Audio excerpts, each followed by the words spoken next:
കാറ്റത്തെ കിളിക്കൂടിൻ്റെ ഇന്നത്തെ എപ്പിസോഡിലേക്ക് എല്ലാവർക്കും സ്വാഗതം. വീഡിയോ ആദ്യമായി കാണുകയാണെങ്കിൽ സപ്പോർട്ട് ചെയ്ത് സബ്സ്ക്രൈബ് ചെയ്ത് ലൈക്ക് ചെയ്യാൻ മറക്കല്ലേ.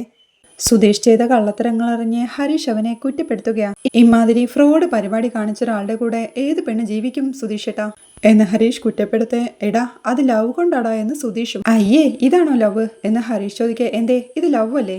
ഞാൻ കരുതിയത് നീ പ്രേമത്തിൽ കുരുങ്ങിയപ്പോ എന്റെ പ്രശ്നം കുറച്ചെങ്കിലും മനസ്സിലാവുമെന്നാ. എല്ലാവരും സ്വാർത്ഥന്മാരാണല്ലോ ദൈവമേ എന്ന് സുധീഷ് പരിഭവത്തോട് പറയുന്നുണ്ട്. എന്റെ സുധീഷ് ഏട്ടാ പ്രേമം സ്വാഭാവികമായിട്ടുണ്ടാവണം. ഇത് ശരിക്കും പിടിച്ചു പറിക്കും പോലെയല്ലേ എന്ന് ഹരീഷ് ചോദിക്കേ. ഹലോ, നീതുവും നീയും തമ്മിലുള്ള പ്രേമം എങ്ങനെയായിരുന്നു? നീ ആദ്യം ഒഴിവാകാൻ നോക്കിയതല്ലേ? അവള് നിന്നിൽ നിന്നും പിടിച്ചു വാങ്ങിക്കല്ലേ ചെയ്തത് എന്ന് സുധീഷും ചോദിക്കുക. അല്ല അതുപോലെയാണോ ഇത് എന്ന് ഹരീഷ് ചോദിക്കേ. അല്ലേ എന്ന് സുധീഷും. അല്ല, ഇത് ട്രാപ്പ് ഒരുക്കി അതിൽ വീഴ്ത്തി സ്വന്തമാക്കുന്ന ഏർപ്പാട് പോലെയാ എന്ന് ഹരീഷും. അവളും നിന്നെ ട്രാപ്പിൽ വീഴ്ത്തിയത് തന്നെയാണ്. Emotional trap. എടാ ഒരു തരത്തിൽ എല്ലാ പ്രേമത്തിലും ഒരു ഇമോഷണൽ ട്രാപ്പ് കാണും എന്ന് സുധീഷ് പറയേ. സുധീഷ് ഏട്ടൻ ചെയ്തതിലോ എന്ന് ഹരീഷും. എന്താ സംശയം? എനിക്ക് അവളോട് ഒരു ഇമോഷൻ ഉണ്ട്. അതുകൊണ്ട് സ്വന്തമാക്കാനായി ഞാൻ ഒരു ഇന്റലക്ച്വൽ ട്രാപ്പ് ഒരുക്കിയെന്ന് മാത്രം. മനസ്സിലായോ എന്ന് സുധീഷൻ ചോദിക്കുക. അതാണ് തന്നെ കുരുക്കാനുള്ള കെണിയാണ് സുധീഷ് ഏട്ടൻ ഒരുക്കിയതെന്ന് മനസ്സിലായ ഇടത്തി ഇപ്പോ അതിന്ന് രക്ഷപ്പെടാൻ ശ്രമിക്കുന്നു മാത്രം എന്ന് ഹരീഷ് പരിഹസിക്കേ. എടാ ചെറുക്ക, അതെങ്ങനെ നടത്താതിരിക്കണമെന്നേ ഞാൻ നോക്കിക്കോളാം. നീ ഇതൊന്നും ദയവ് ചെയ്ത് സുഭാഷ് ഏട്ടന്റെ അടുത്ത് പോയി പറയരുത്. ആ ഒരു ഉപകാരമെങ്കിലും നീ എനിക്ക് വേണ്ടി ചെയ്തുതാ എന്ന് സുധീഷ് പറയേ. ഞാൻ എന്തിനു പറയണം? അധികം വൈകാതെ കോടതിയിൽ നിന്നൊരു നോട്ടീസ് വരുമല്ലോ, അപ്പൊ അറിഞ്ഞോളുമെന്ന് ചിരിയോടെ ഹരീഷും പറയുന്നുണ്ട്. എടാ നീ എന്താടാ ഇങ്ങനെ പറയുന്നേ എന്ന് സുധീഷ് ചോദിക്കുമ്പോഴേക്കും ബ്രോക്കർ തന്റെ വണ്ടിയിൽ അങ്ങോട്ട് എത്തുകയാ. എടോ 2 മിനിറ്റിൽ വരാമെന്ന് പറഞ്ഞിട്ട് 20 മിനിറ്റ് കഴിഞ്ഞല്ലോ എന്ന് സുധീഷും ചോദിക്കുന്നുണ്ട്. കുറച്ചു വൈകി. അല്ല എന്തിനാ വിളിച്ചേ എന്ന് ബ്രോക്കർ ചോദിക്കേ. എന്തിനാ വിളിച്ചെന്നോ? അപ്പോ കല്യാണത്തിന്റെ കാര്യമൊക്കെ മറന്നോ എന്ന് സുധീഷും ചോദിക്കുക. നിങ്ങളല്ലേ കുറച്ചു കഴിഞ്ഞിട്ട് ആലോചിച്ചാൽ മതിയെന്ന് പറഞ്ഞത് എന്ന് ബ്രോക്കർ ചോദിക്കേ. അത് കഴിഞ്ഞിട്ടിപ്പോ നാളെ എത്രയായി എന്ന് സുധീഷും. വീണ്ടും തുടങ്ങണമെങ്കിൽ നിങ്ങളല്ലേ പറയേണ്ടത് എന്ന് ബ്രോക്കർ പറയേ. ഓ സാർ അതിന് കാത്ത് നിൽക്കായിരുന്നു എന്നതാ പറഞ്ഞിരിക്കുന്നു. എത്രയും പെട്ടെന്ന് തന്നെ സുഭാഷ് ഏട്ടനെ പറ്റിയ ഒരു ബന്ധം കണ്ടെത്തിക്കോണം കേട്ടല്ലോ എന്ന് സുധീഷും. A2 എന്ന് ബ്രോക്കർ പറയേ. ദേ മുന്നത്തെ പോലെ ഒന്നും നടക്കാതെ പോരുതേ പറഞ്ഞേക്കാമെന്ന് സുധീഷും. അതെ, എനിക്ക് ബന്ധം കണ്ടെത്തി കൊണ്ടുവരാനേ കഴിയൂ, അല്ലാതെ എട്ടിൽ പെടുത്താൻ പറ്റില്ല.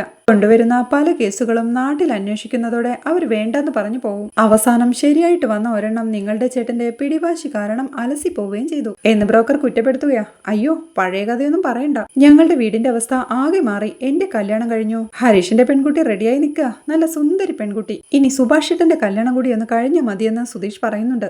ശരി നമുക്ക് നോക്കാം. പിന്നെ വണ്ടിക്ക് പെട്രോളിന് എന്ന് പറഞ്ഞ് ബ്രോക്കർ പോക്കറ്റിൽ കൈയിടുമ്പോഴേക്കും സുധീഷ് തിരിഞ്ഞു നിൽക്കുകയാ. ഹരീഷ് ബ്രോക്കർക്ക് ക്യാഷ് എടുത്ത് കൊടുക്കുമ്പോഴേക്കും പെട്രോളിനാ 500 എന്ന് ബ്രോക്കറും ചോദിക്കുക. ചേഞ്ച് ഇല്ലാത്തോണ്ടാ. പെട്ടെന്നായിക്കോട്ടെ കാര്യങ്ങള് എന്ന് സുധീഷ് ഓർമ്മിപ്പിക്കേ. ശരിയാക്കാം എന്ന് പറഞ്ഞ് ബ്രോക്കറും വണ്ടി ഓടിച്ചു പോവുകയാ. ഒരു 500 പോയി എന്ന ടെൻഷനോടെ ഹരീഷ് നിൽക്കുമ്പോഴാണ് അഖിൽ അതുവഴി നടന്നു വരുന്നത്. സുധീഷ് അവന് കാണിച്ചു കൊടുക്കുന്നത്. ഡാ നിന്റെ അളിയൻ വരുന്നു എന്ന് സുധീഷ് പറയേ. അവന് വിടുന്ന് ഹരീഷും. അനിയന്റെ അളിയനെ കണ്ടിട്ട് കുശലം ചോദിക്കാതെ വിടാൻ പറ്റുമോ? ഞാനൊന്ന് നോക്കട്ടെ എന്ന് പറഞ്ഞ് അവർ അഖിൽ വരുന്നത് നോക്കി നിൽപ്പാ. അഖിൽ അവരുടെ അരികിലൂടെ നടന്നു പോകുമ്പോഴേക്കും ഹലോ അളിയാ, ചതവും നീരുമൊക്കെ മാറിയോ എന്ന് സുധീഷ് വിളിച്ച് ചോദിക്കുന്നുണ്ട്. അവിടെ നിന്ന് ദേഷ്യത്തോടെ നോക്കി എന്താടാ പരിഹസിക്കാണോ എന്ന് അഖിലും. അനിയന്റെ അളിയനെ കണ്ടപ്പോ സുഖവിവരം തിരക്കിയതാണേ എന്ന് സുധീഷ് പറയേ. പുറത്ത് നീ നന്നായിട്ട് പണിയുന്നുണ്ടെന്ന് എനിക്കറിയാം. അവളെ കൊണ്ട് പോലീസിനെ വിളിപ്പിച്ചതിന്റെ ബുദ്ധി നിന്റെയാണെന്നും എനിക്കറിയാം. പക്ഷെ അതുകൊണ്ടൊന്നും നിനക്ക് അവളെ കിട്ടുമെന്ന് കരുതണ്ട എന്ന് ഹരീഷിന്റെ നേരെ വിരൽ ചൂണ്ടിക്കൊണ്ട് അഖിൽ പറയുകയാണ്. നിനക്കിപ്പോഴും നിന്റെ അനിയത്തിനെ മനസ്സിലായിട്ടില്ല മോനെ. അവളെ നീ അണ്ടർ എസ്റ്റിമേറ്റ് ചെയ്യണ്ട, നീ തോറ്റുപോകും എന്ന് ഹരീഷ് വെല്ലുവിളിക്കുന്നത് കേൾക്കേ. അരെ വാ, കണ്ടില്ലേടാ, ഇതാണ് കാമുകിയോടുള്ള അചഞ്ചലമായ വിശ്വാസം. എടാ നിങ്ങൾ എന്തൊക്കെ ചെയ്താലും ഇവൻ അവളെ കെട്ടിയിരിക്കും എന്ന് സുധീഷും ഉറപ്പിച്ചു പറയുകയാ. അത് നമുക്ക് നോക്കാം. എനിക്ക് ജീവൻ ഉള്ളിടത്തോളം കാലം അത് നടക്കില്ല എന്നാകിലും. അപ്പോ കാര്യം സിമ്പിളായല്ലോ. നിന്നെ അങ്ങോട്ട് കൊന്നുകഴിഞ്ഞാലേ ആ പ്രശ്നം തീരും അല്ലേ ഹരീഷേ എന്ന് ചിരിയോടെ സുധീഷ് ചോദിക്കുമ്പോഴേക്കും അതിപ്പോ കോഴിയെ കൊല്ലുന്ന പോലെയാണോ പോത്തിനെ വെട്ടുന്ന പോലെയാണോ എന്ന് മാത്രം തീരുമാനിച്ചാൽ മതിയെന്ന് ഹരീഷും. ഇപ്പൊ കാണിച്ചു തരടാ എന്ന് പറഞ്ഞ അഖിൽ ഹരീഷിന് നേരെ നടന്നെടുക്കുമ്പോഴേക്കും പോടാ എന്ന് പറഞ്ഞ് ഹരീഷ് അവനെ ഒരു തള്ളു വെച്ച് കൊടുക്കുക. അന്ന് കിട്ടിയതൊന്നും പോരെ നിനക്ക്? അടി ഇരുന്ന് മേടിക്കാൻ വന്നതാണോ? നാണം കിട്ടവനെ, പോടാ എന്ന് ഹരീഷും. അവൾ ഇപ്പോഴും എന്റെ വീട്ടിലാ, അത് നീ ഓർത്തോ എന്ന് അഖിലും. അവളെ തിരിച്ചു കൊണ്ടാക്കിയത് ഞാനാണെങ്കിൽ ഇറക്കാനും എനിക്ക് പറ്റും, അത് നീ ഓർത്തോ എന്ന് ഹരീഷ് വെല്ലുവിളിയോടെ പറയുമ്പോഴേക്കും അവനെ ദേഷ്യത്തോടെ ഒന്ന് നോക്കി അഖിൽ നടന്നു നീങ്ങുകയാ. സുധീഷും ചിരിയോടെ ഹരീഷിന്റെ അരികിലേക്ക് വന്ന് മാസാണല്ലോടാ എന്ന് അഭിനന്ദിക്കേ. പിന്നെ അല്ല വാ എന്ന് വിളിച്ച് അവനെയും കൂട്ടി പോവുകയാ ഹരീഷ്. അവിടെ വീട്ടിൽ TV കണ്ട് ഭക്ഷണം കഴിക്കുകയാ നീതു. അവളെ എതിർത്തൊന്നും പറയാനാവാതെ ദേഷ്യത്തോടെ അവളെ നോക്കി അമ്മയും അവിടെ തന്നെ നിൽപ്പുണ്ട്. അച്ഛനവിടെ മൊബൈൽ നോക്കിയിരിക്കുക. അപ്പോഴാണ് അഖിൽ അങ്ങോട്ട് വരുന്നത്. അവൾ പുച്ഛത്തോടെ അഖിലിനെ ഒന്ന് നോക്കി പാട്ടിന്റെ വോളിയം കൂട്ടി അമ്മേ ആ അച്ചാറൊന്ന് എടുത്തു തരുമോ എന്ന് ചോദിക്കേ. അഖിൽ ദേഷ്യത്തോടെ TV ഓഫ് ചെയ്യുകയാ. എന്തിനപ്പ അത് ഓഫ് ചെയ്തേ എന്ന് നീതുവും ചോദിക്കുന്നുണ്ട്. പാട്ട് നിനക്ക് കേൾക്കാൻ വേണ്ടി മാത്രം വെച്ചാൽ മതി, നാട്ടുകാരെ മുഴുവൻ കേൾപ്പിക്കണോ എന്ന് അഖിൽ പറയേ. നീ TV കാണുമ്പോൾ ഇതിലും ശബ്ദം ഉണ്ടാവാറുണ്ടല്ലോ എന്ന് നീതുവും. പറയുന്ന കേട്ടില്ലേ അമ്മേ, നമ്മളെ എല്ലാവരെയും ടെൻഷനിലാക്കിയിട്ട് അവള് മാത്രം സുഖിച്ചിരുന്നുണ്ണുവാ എന്നഖിൽ അമ്മയോടായി പറയേ. നീ ടെൻഷനാവുന്നതിന് ഞാൻ എന്ത് വേണമെന്ന് നീതുവും. ചി നിന്നെ കാണുമ്പോഴേ എനിക്ക് അറപ്പ് തോന്നുവാ എന്നഖിൽ പറയേ. എനിക്കും അതേടാ, നിന്നെ കാണുമ്പോഴേ ഛർദ്ദിക്കാൻ വരും. അച്ഛൻ ഉണ്ടാക്കുന്നത് തിന്നു മുടിക്കാൻ ഒരു ആൺകുട്ടി പോടാ എന്നവൾ പരിഹസിക്കുന്നതുകൾക്ക് കൈ മടക്കി ഡി എന്ന് വിളിച്ച് അഖിൽ അവളുടെ നേരെ ചെല്ലുന്നുണ്ടെങ്കിലും വാ നടിക്കേ. ഹലോ ശാന്തി മേഡം, ഒരൊറ്റ വിളി നീ തീർന്നു എന്ന് നീതു അവനെ ഭീഷണിപ്പെടുത്തുകയാ. ഇന്നും അവൾ ആ ഹരീഷിനെ പോയി കണ്ടിരുന്നു അറിയോ എന്നഖിൽ ചോദിക്കുന്നതുകൾക്ക് അമ്മയും പരിഭ്രമത്തോടെ ഇന്ന് പോയി കണ്ടെന്നോ? ഞാൻ ഇന്നലെയും ഇന്നും ഹരീഷിനെ പോയി കണ്ടു, നാളെയും കാണും, ഇനി ദിവസവും പോയി സംസാരിക്കും.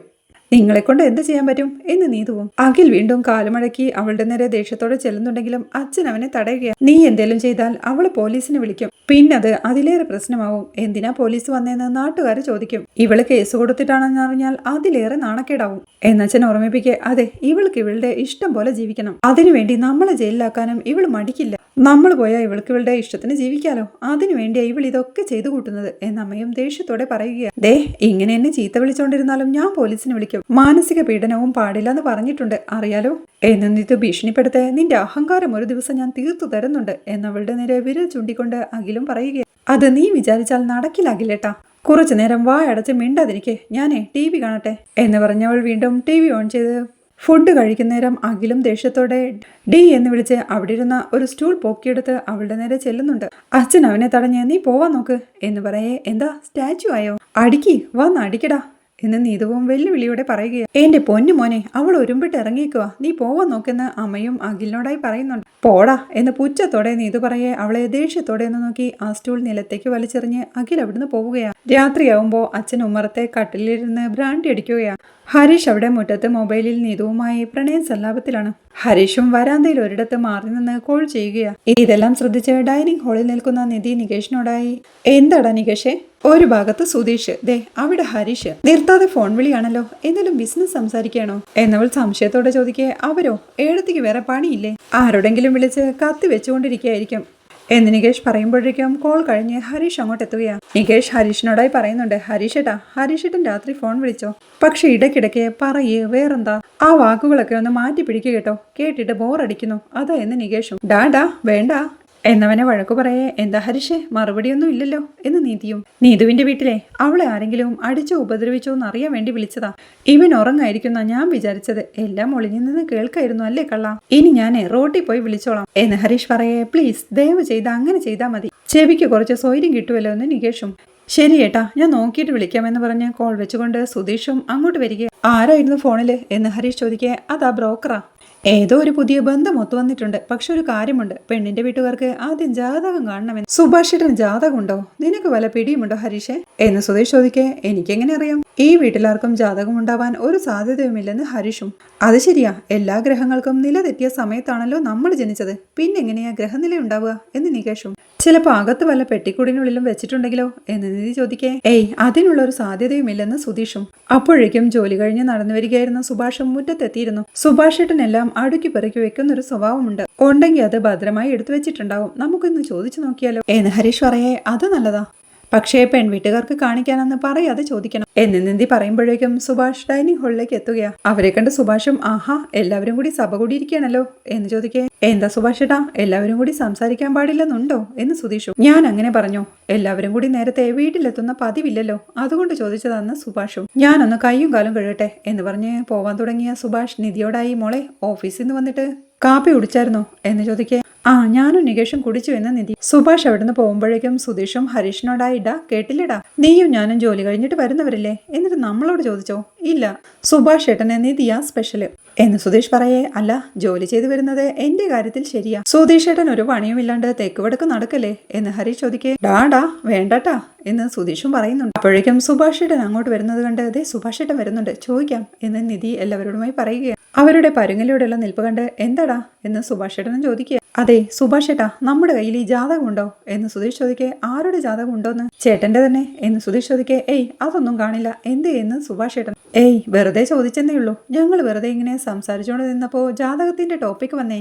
ഇവിടെ ആർക്കെങ്കിലും ജാതകമുണ്ടോന്ന് അറിയില്ലല്ലോ, അതുകൊണ്ട് ചോദിച്ചതാന്ന് സുധീഷും. അപ്പോഴേക്കും അച്ഛനും ഉമ്മറത്തിരുന്ന് പാട്ട് പാടാൻ തുടങ്ങിയിരുന്നു.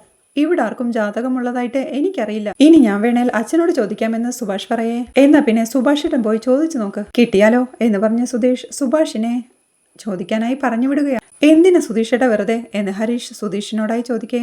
ഏയ് ചോദിക്കട്ടെ, ചിലപ്പോ കിട്ടിയാലോ എന്ന് സുധീഷും. സുഭാഷ് അച്ഛന്റെ അരികിലേക്ക് ചെന്ന് അച്ഛ എന്ന് വിളിക്കുന്നുണ്ടെങ്കിലും അച്ഛൻ വീണ്ടും നിർത്താതെ പാട്ട് പാടാൻ തുടങ്ങുകയാ. അച്ഛാ എന്ന് സുഭാഷ് വീണ്ടും വിളിക്കേ. മനുഷ്യനൊരു പാട്ട് പാടാനുള്ള സൗകര്യം പോലും തരില്ലേടാ. എന്താ എന്ന് അച്ഛനും ചോദിക്കുന്നുണ്ട്. അച്ഛൻ ഉള്ളിലേക്കൊന്ന് വരുമോ, ഒരു കാര്യം ചോദിക്കാനാണെന്ന് സുഭാഷും. അത് ഇവിടെ വെച്ച് തന്നെ ചോദിച്ചാ പോരെ എന്ന് അച്ഛൻ ചോദിക്കേ. ഒരു കാര്യം ചോദിക്കാൻ അച്ഛാ. ഒന്ന് വാ എന്ന് സുഭാഷ് വിളിക്കേ. വരാം, നീ ചെല്ലെന്ന് പറഞ്ഞ് അച്ഛൻ അവിടെ ഇരുന്ന് ബീഡി വലിക്കുകയാണ്. സുഭാഷ് അകത്തേക്ക് പോകുമ്പോഴേക്കും ബീഡിക്കുറ്റിയെല്ലാം വലിച്ചെറിഞ്ഞ് അച്ഛനും അകത്തേക്ക് കയറി പോവുകയാണ്. അച്ഛൻ ഹാളിലേക്ക് വന്ന് എന്താ എന്ന് എല്ലാവരോടുമായി ചോദിക്കേ. എല്ലാവരും ഒന്നും മിണ്ടാതെ നിൽക്കുകയാ. നിങ്ങൾക്ക് എന്തെങ്കിലും ചോദിക്കാനുണ്ടെങ്കിൽ ഞാൻ ഇരിക്കുന്നിടത്തേക്ക് വരണം. ഇനി എനിക്ക് എന്തെങ്കിലും ചോദിക്കാനുണ്ടെങ്കിൽ നിങ്ങൾ ഇരിക്കുന്നിടത്തേക്ക് വരേണ്ട കാര്യവുമില്ല. കാരണം ഞാനാണ് കാരണവരോട് മര്യാദ കാണിക്കേണ്ടത് നിങ്ങളുടെ ഉത്തരവാദിത്തമാ. ആം ഐ കറക്റ്റ് മോളെ എന്ന് നിധിയോടായി അച്ഛൻ ചോദിക്കേ. കറക്റ്റ് എന്ന് നിധിയും. ഓ പിന്നെ കിലോമീറ്ററുകളോളം ലോറി ഓടിച്ചു വന്നതൊന്നുമല്ലല്ലോ, അവിടെ നിന്ന് ഇവിടം വരെ വന്നതല്ലേ എന്ന് സുധീഷും. ഇടവാടവടാന്ന് സംസാരിക്കാതെ ചോദിക്കാനുണ്ടെങ്കിൽ ചോദിക്കടാ. Don't waste my time, my client is waiting എന്നച്ഛൻ പറയേണ്ട. ഹരീഷേ എന്ന് സുധീഷ് ഹരീഷിനെ ഏൽപ്പിക്കുക. അതെ ഞങ്ങൾക്ക് എല്ലാവർക്കും ജാതകം ഉണ്ടാ എന്ന് ഹരീഷ് ചോദിക്കേ. എന്ത് ജാതകമോ എന്ന് അച്ഛനും. എന്താ ജാതകം എന്ന് പറഞ്ഞ അറിഞ്ഞൂടെ? ഓ ഇംഗ്ലീഷ് പറയണമായിരിക്കും, ഹോറോസ്കോപ്പ് എന്ന് കേട്ടിട്ടുണ്ടോ? അതുണ്ടോ ഞങ്ങൾക്കെന്ന് സുധീഷ് ചോദിക്കേ. അതെന്തിനാന്നാ ചോദിച്ചേന്ന് അച്ഛനും. അല്ല നിങ്ങളുടെ മക്കളായി പിറന്നത് കൊണ്ടുള്ള ദോഷങ്ങൾ എന്തൊക്കെയെന്ന് അറിയാൻ വേണ്ടിയാ, ഇനി എന്തെങ്കിലും ഞങ്ങളെ രക്ഷപ്പെടുമെന്ന് അറിയാൻ നോക്കാനാ എന്ന് സുധീഷ് പറയേ. അതിനെന്തിനാ ജാതകം നോക്കണേ? എന്നോട് ചോദിച്ചാ പോരെ. നിങ്ങളുടെ ആരുടെയും തലയിലെടുത്ത് കാൽ കാശിന് കൊള്ളൂല, വളരെ മോശം, വെരി ബാഡ്.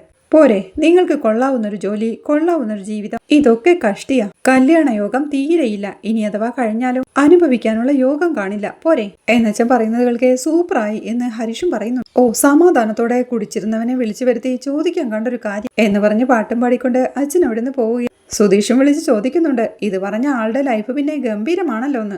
എടാ ഞാൻ കെട്ടുകയും ചെയ്തു, എനിക്ക് പിള്ളേരുമുണ്ടായി എന്ന് അച്ഛനും വിളിച്ച് പറയുക. അങ്ങേരുടെ മക്കളായി ജനിച്ചത് തന്നെ ദൈവവിധി, ഇതിലും വലിയ ശിക്ഷ കിട്ടാനില്ലെന്ന് ഹരീഷും. ഇനിയിപ്പോ എന്തിനാ ജാതകം നോക്കുന്നേ, നമുക്കതിലൊന്നും ഒരു വിശ്വാസവും ഇല്ലാത്തതല്ലേ എന്ന് സുഭാഷൻ ചോദിക്കുക. അതല്ല സുഭാഷേട്ടാ, ഇന്ന് ഓഫീസിലൊരു അസ്ട്രോളജർ വന്നിരുന്നു. ശരിക്കും വാസ്തുവൊക്കെ നോക്കുന്ന ആളാ. ഓഫീസിലുള്ളവരുടെ കാര്യങ്ങളെല്ലാം നോക്കി ഫ്യൂച്ചറൊക്കെ പറഞ്ഞു. അപ്പൊ ഞാൻ വിചാരിച്ചു ഇവിടെയുള്ളവരുടെ ജാതകം കൊണ്ടുപോയി നോക്കാമെന്ന്. അതാ സുധീഷിനോട് ചോദിച്ചെന്ന് നിധി പറയേ. ഇപ്പൊ അതിലൊന്നും വലിയ കാര്യമില്ല മോളെ എന്ന് സുഭാഷ് പറയുമ്പോഴേക്കും സുഭാഷിന്റെ മൊബൈൽ റിങ് ചെയ്യുക. സുഭാഷ് ആ കോളുമായി പുറത്തോട്ടിറങ്ങി പോകുമ്പോഴേക്കും നികേഷും പറയുന്നുണ്ട്. സുധീഷേട്ടന്റെ കൂടെ കൂടിയതിന്റെ ഗുണം ഏട്ടത്തിക്കും കാണാനുണ്ട്. എന്ത് ഗുണം എന്ന് നിധി ചോദിക്കേ.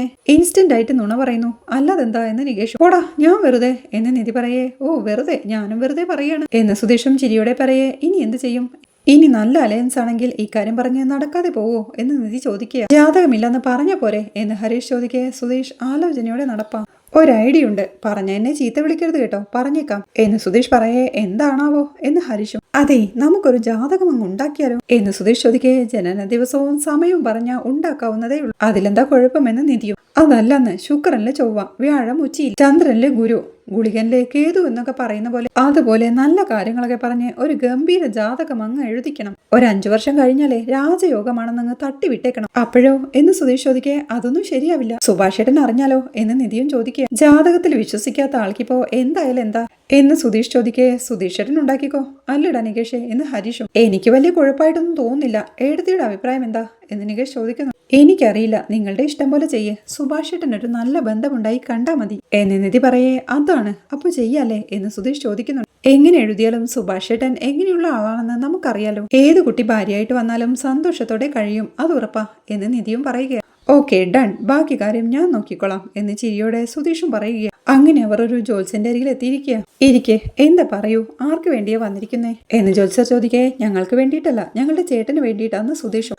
പറഞ്ഞോളൂ എന്നയാൾ പറയേ. ആളുടെ ജാതകം എന്താണെന്നൊന്ന് അറിയണമെന്ന് സുധീഷും. ജാതകം തരൂ, ഫലം പറയാമെന്ന് ജ്യോത്സ്യരും പറയുന്നു. ജാതകം ഉണ്ടാക്കണമെന്ന് സുധീഷ് പറയെ മനസ്സിലായില്ലെന്ന് അയാളും. അത് വീട്ടിലെ ചേട്ടനെ പെണ്ണാലോചിക്കുന്നുണ്ട്. ഇപ്പൊ ഒരു ബന്ധം ഒത്തു വന്നിട്ടുണ്ട്. പക്ഷേ പെൺ വീട്ടുകാർക്ക് ജാതകം നിർബന്ധമാണ്. ചേട്ടനാണെങ്കിൽ ജാതകമില്ല, ഒരെണ്ണം എഴുതി തരാൻ പറ്റുമോ എന്ന് ഹരീഷ് ചോദിക്കെ. അതിനെന്താ, നിങ്ങളുടെ ജ്യേഷ്ഠന്റെ പേര്, ജനിച്ച ദിവസം, സമയം ഇതൊക്കെ പറയൂ എന്ന് ജ്യോത്സ്യരും. ജനിച്ച ദിവസം അറിയാം, പക്ഷേ നേരം അറിഞ്ഞൂടാ എന്ന് സുധീഷും. നേരം അറിയാതെ എങ്ങനെ ജാതകം എഴുതുമെന്ന് ജ്യോത്സ്യരും. അല്ല, ജാതകം പെർഫെക്റ്റ് ആകണമെന്നൊന്നുമില്ല, ജനിച്ച തീയതി പറയാം. ആ തീയതിയിൽ ഒരു ഉഗ്രൻ ജാതകം ഇങ്ങ് എഴുതി തന്നാ മതി.